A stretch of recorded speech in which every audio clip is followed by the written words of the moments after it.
Magandang umaga po sa ating lahat, JTG family. Bago po tayo magsimula, konting paalala sa ating announcement. Una na po dyan, magkita-kita po tayo tuwing midweek service. Yan po ay ginaganap tuwing Wednesday, alas 7 ng gabi. Magsama-sama rin po tayo every month. Tayo may Fuel Night Friday po natin yan ginaganap, 7 p.m. dito po sa ating JTG GMA Hall. Also, we would like to encourage everyone at full capacity na po tayo sa ating Sunday worship service. Meron po tayong 8 a.m. at 10 a.m. That's on-site. At nagsusupport tayo online 10 a.m. to 11:30 a.m. at jtg.gma.ph.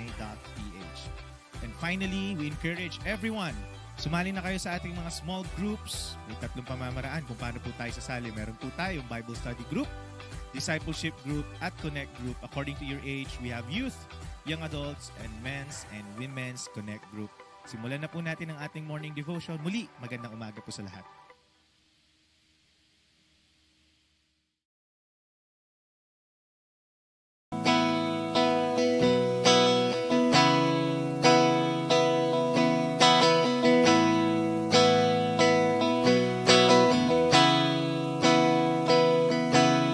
I have not much to offer you, not what you deserve,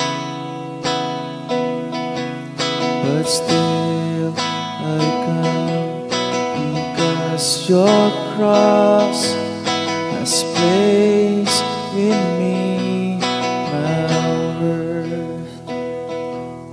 Oh Christ, my gift of sympathy, whose wounds secure my peace. Your grace extends to call me friend. Your mercy sets me free, and I know I'm weak, and though I'm unworthy to call upon your name, but because of grace, because of your mercy, I stand here unashamed. I have explained this kind of love. I'm humbled and amazed that you've come down from heaven's side and greet me face to face. Yeah, I know I'm weak, and though I'm unworthy to call upon your name, but because of grace, because of your mercy, I'll stand here unashamed.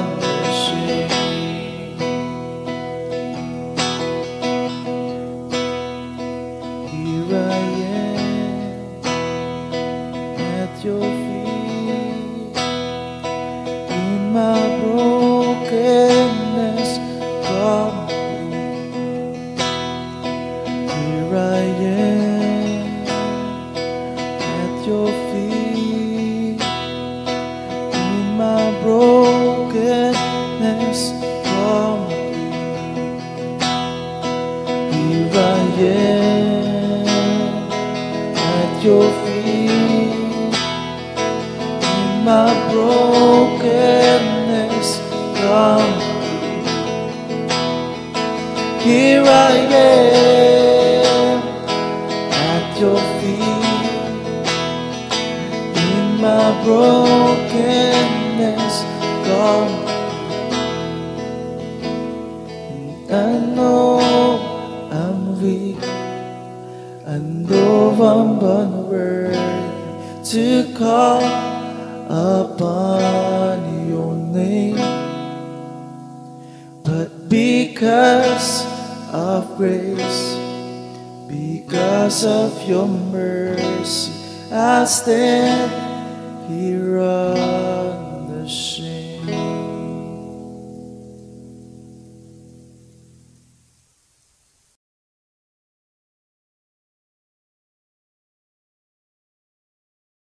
Hello po, good morning po JTG family. Isang pagpalang araw po sa ating lahat.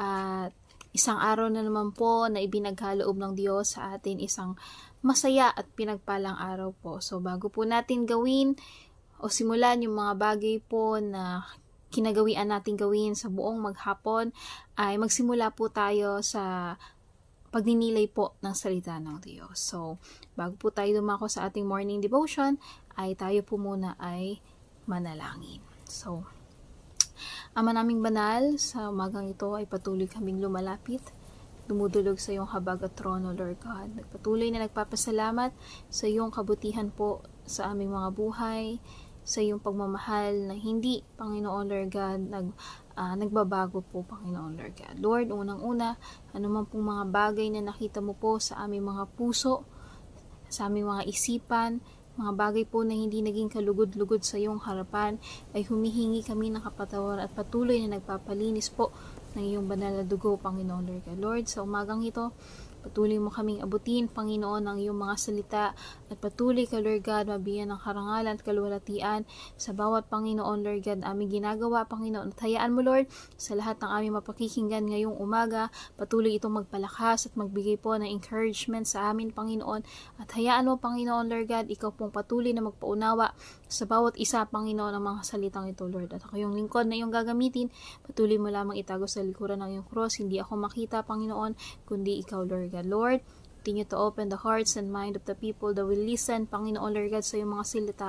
At Lord God, patuloy mo kami selyuhan ng iyong banal na dugo, Panginoon, Lord God, sa umagang ito. Salamat, Lord God, sa iyo ko po pinagkakatiwala ang lahat ng ito sa pangalan ni Jesus. Amen.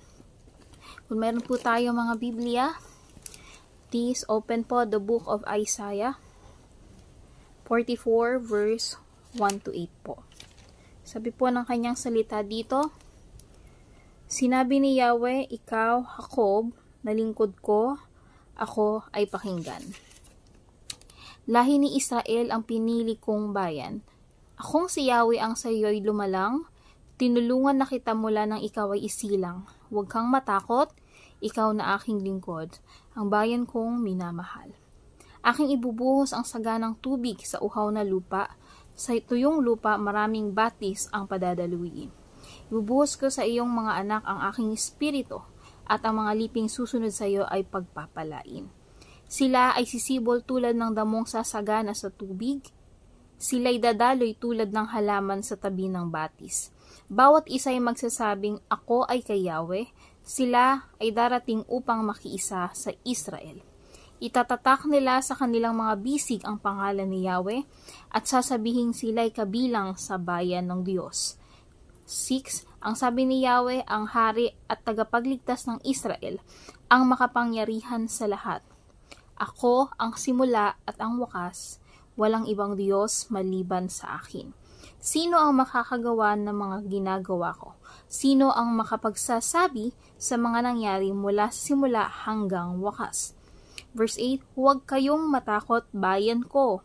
Alam mong sa pasimula pa'y ipinahayag ko na ang mga mangyayari.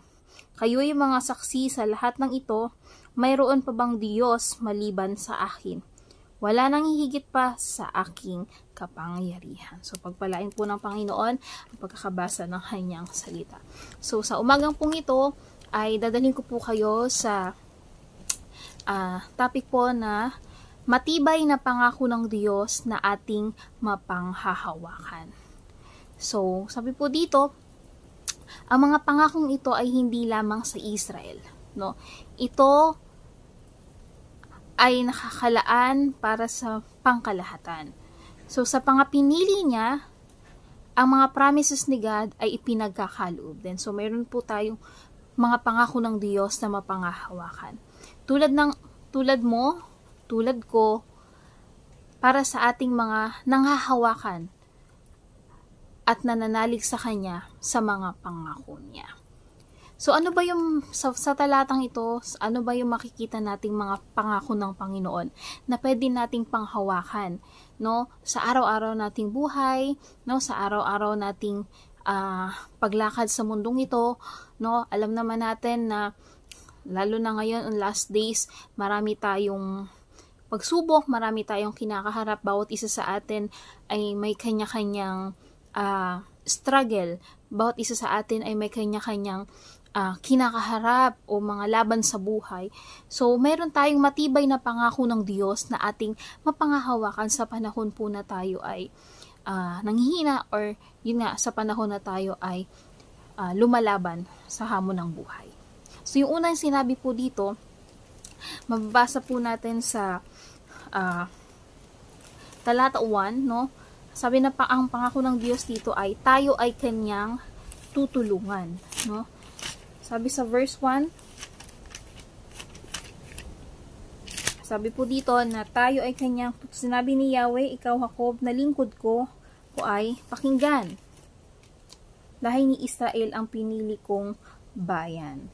So, akong si Yahweh ang sayo'y tumalang, tinutulungan na kita mula nang ikaw ay isilang, huwag kang matakot, ikaw na aking lingkod na bayan ko. So, sabi po dito, tayo pa lang sa simula pa lang, na tayo na sa tiyan pa lang tayo ng nanay natin, tayo na ay pinili ng Diyos at tayo ay kanyang tinutulungan. So, mapapansin natin, marami tayong hinarap sa mundong ito, pero nanatili tayo nakatayo at matatag dahil po sa tulong ng Panginoon. Sa lahat po ng ating ginagawa, alam natin na si Lord, nangako siya na hindi niya tayo pababayaan, tutulungan niya tayo. Lalo na sinabi ng Isaiah 41:10, na sabi ng Diyos na huwag tayong matakot sapagkat siya ang Diyos natin, patuloy niya tayong tutulungan, iingatan, 'di ba? At ililigtas. So, alam naman natin, pag ang Lord ang nangako, alam natin na yung pangako niya hindi yun mababali. Hindi yun mapapako. Mapapako man yung pangako ng tao, pero yung pangako ng Diyos hindi. Yung pangalawa po dito is sabi, wala tayong dapat katakutan. Sabi sa verse 1-2, yun nga sabi po dito, huwag kang matakot, ikaw na aking lingkod, ang bayan kong minamahal. So, grabe ang Lord, no, sa buhay natin. Tulad ng Israel, sinasabi sa atin ng Lord na huwag tayong matakot. Although normal sa ating mga tao na makaramdam ng fear, it's because nasa flesh pa tayo, no, tao din tayo. Pero ang kagandahan doon, meron tayong assurance sa Panginoon, meron tayong peace at meron tayong kapanatagan sa Panginoon na during nandun sa ating kahinaan, during doon sa ating battle, sinabi ng Lord na huwag tayong matakot kasi sasamahan tayo ng Panginoon sa bawat laban ng buhay. Though, hindi pinangako ng Diyos na sa bawat struggle natin ay tatanggalin niya yung mga pinagdadaanan natin. Pero hindi niya pinangako na aalisin yon. But He promised to be with us through the process o through doon sa pinagdadaanan natin. Tayo ay kanyang sasamahan. Ano po yung pangatlo dito na pangakong pinapakita dito sa chapter na ito is matatamasa natin ang pagbuhos ng kanyang masaganang pagpapala. Sabi sa verse 3 ay, aking ibubuhos ang saganang tubig sa uhaw na lupa. Sa tuyong lupa, maraming batis ang padadaluyin. Ibubuhos ko sa iyong mga anak ang aking espiritu at ang mga liping susunod sa iyo ay pagpapalain. So, sabi dito, matatamasa natin ang pagbuhos ng kanyang masaganang pagpapala. Alam natin na pag si Lord ay nalugod, pag si Lord ay natuwa, ang pagpapala ng Diyos na kahit sino man ay hindi kayang pigilan kapag ibinuhos na ng Panginoon. So, sa pangako ng Lord na ibibless niya tayo. So, hindi lamang sa aspeto ng pinansyal na ibibless tayo ng Panginoon, maging sa spiritual nating buhay, no? Hindi lang naman madidefine ang blessings as financial, although blessing ng Lord din nun, i-bless tayo sa ating financial aspect, pero yung meron tayong peace sa buhay, meron tayong magandang at maayos na pangangatawan, isa yun din sa mga blessing ng Lord sa atin. So, matatamasa daw natin ang pagbuhos ng kanyang masaganang pagpapala. So, Pang-apat po, sabi dito, mararanasan natin ang pagbuhos ng kanyang banal na espiritu. So, ibig sabihin po, we will experience His presence in our life, no, kapag tayo po ay naglilingkod sa Panginoon. So, pinangako ng Diyos na hindi siya magtatago sa atin, pinangako niya sa atin na ibubuhos niya ang kanyang banal na espiritu as our guidance, no, samantay lumakad sa bawat desisyon ng ating buhay, ay tinutulungan niya tayo. At masarap sa pakiramdam na during at your lowest point, no, yung presensya ng Diyos, isa sa mga magpapakalma sa atin, isa sa mga, ito yung magpapakalma sa atin, ito yung magbibigay sa atin ng kapayapaan at kapanatagan. Lalo na sa panahon na hindi mo na alam kung paano ka aalis sa sitwasyon na hindi mo na alam kung yun nga paano ka aalis dun sa sitwasyon na yun, pero alam mo yung pagyakap ng Panginoon, yung presensya ng Lord, yun yung magiging kapanatagan natin at kapayapaan natin sa panahon na gulong-gulo na ang lahat. So, sabi din po dito yung panglima, sa verse 3 to 4 nga din po, sabi dito, sila ay sisibol tulad ng damong sagana sa tubig, sila ay dadaloy tulad ng halaman sa tabi ng bati. Sabi dito, tayo ay mananagana sa mga pagpapala, kabilang na rin ang ating supling at ang lahing susunod sa atin. So, ibig sabihin po, when God blesses you and your family, sabi nga sa Bible, hanggang ika-4 na salinlahi ang binibless ng Lord. So, mapalad po ang mga tao na naglilingkod sa Panginoon dahil hindi isa lamang sa pamilya nga ang naglilingkod sa Panginoon ay dama yung buong pamilya na pinagpapala ng Diyos. So, alam natin, pag si Lord ang nagpala, up to 4th generation, binibless ng Lord, no? Dahil ang Diyos ay hindi madamot, hindi maikli ang kanyang kamay para abutin ang lahat ng pangangailangan natin, alam kasi ng Lord kung ano yung sitwasyon natin eh. So, si Lord, hindi siya nagdadamot o hindi niya ipagkakait yung masaganang pagpapala as long as that we serve God, as long as na tayo ay connected sa Panginoon. Sabi din dito sa verse pang-7 po, tayo ay bibigyan ng katiyakan na siya ang nag-iisang Diyos, liban sa kanya'y wala ng iba pa. Sabi nga ng verse 6, ang sabi ni Yahweh, ang hari at tagapagligtas ng Israel, ang makapangyarihan sa lahat. Ako ang simula at ang wakas, walang ibang Diyos maliban sa akin. So, ibig sabihin po, meron tayong katiyakan na yung sinasamba nating Diyos ay tunay na Diyos. At ang Diyos, the Alpha and the Omega, the beginning and the end. Ibig sabihin po, yung Diyos natin ay buhay at totoo. Ibig sabihin, yung Diyos na pinaglilingkuran natin is not a fake God, no? And He is alive. Ibig sabihin, ang Diyos na ating pinaglilingkuran ay masasandigan natin. Ang Diyos na yan ay hindi tulog. Ang Diyos na yan ay hindi bulag para hindi makita kung ano yung sitwasyon natin. So, meron tayong katiyakan na siya ang nag-iisang Diyos. At alam na ang Diyos na sinasamba natin, we are so blessed that we are serving the King of Kings and the Lord of Lords. It's so honored and privileged na masamba natin ang Diyos na buhay at tapat and that fair God, no? Ang Diyos na pantay kung manghusga sa lahat. And then, sabi din po dito sa pang-8, sabi sa verse 7 to 9, kung babasahin po natin dito, sino ang makakagawa ng mga ginawa ko? Sabi dito, sino ang makapagsasabi sa mga nangyayari?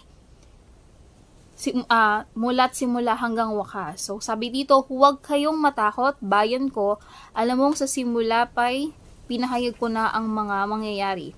Kayo'y mga saksi sa lahat ng ito, mayroon pa bang Diyos maliban sa akin?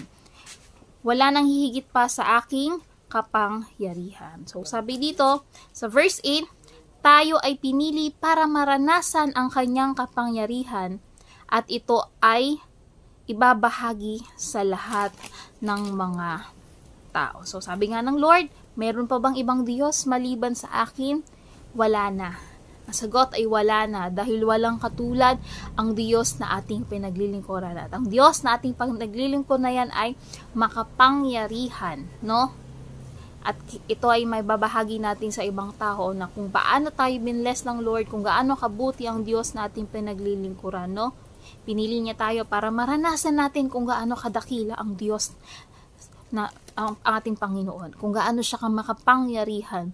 Na ibig sabihin, walang imposible sa Kanya, na kung ano man ang ating pinagdadaanan ay kayang-kaya ni Lord baguhin yun. Panghawakan lang natin yung Kanyang mga salita. Bilang reflection po dito, ang buod po sa mensaheng nakapaglob sa ating mga binasa ay yung mga pangako ng Diyos. Sabi po dito, mayroon tayong tulong na makakamtan sa Panginoon.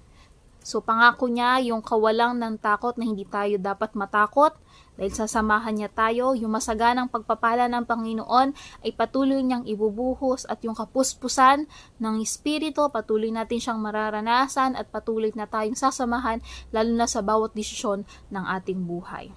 At yung pagkapili ng Diyos sa atin bilang gumawa para sa kanyang ministeryo at katiyakan sa pagsamba. So, yung ating ginagawang pagsamba sa Panginoon, lahat ano man ang ministry mo, kung saan ka man naka-assign, is hindi po yun sayang dahil alam natin na tiyak ang sinasamba natin at tunay yung ating sinasambang Diyos.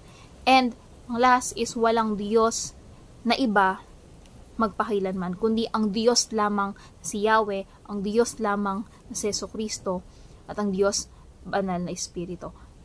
Iyan ang Diyos na ating pinaglilingkuran at wala nang ibang Diyos maliban sa kanila. So, nawa po ngayong umaga ay patuloy nating pagnilay-nilayan ang salita ng Diyos na magbigay din po ng kalakasan po sa atin, lalo na sa panahon ngayon. And I pray ang bawat isa ay patuloy na manghawakan ang salita ng Panginoon. Salamat po, and to God be the glory po.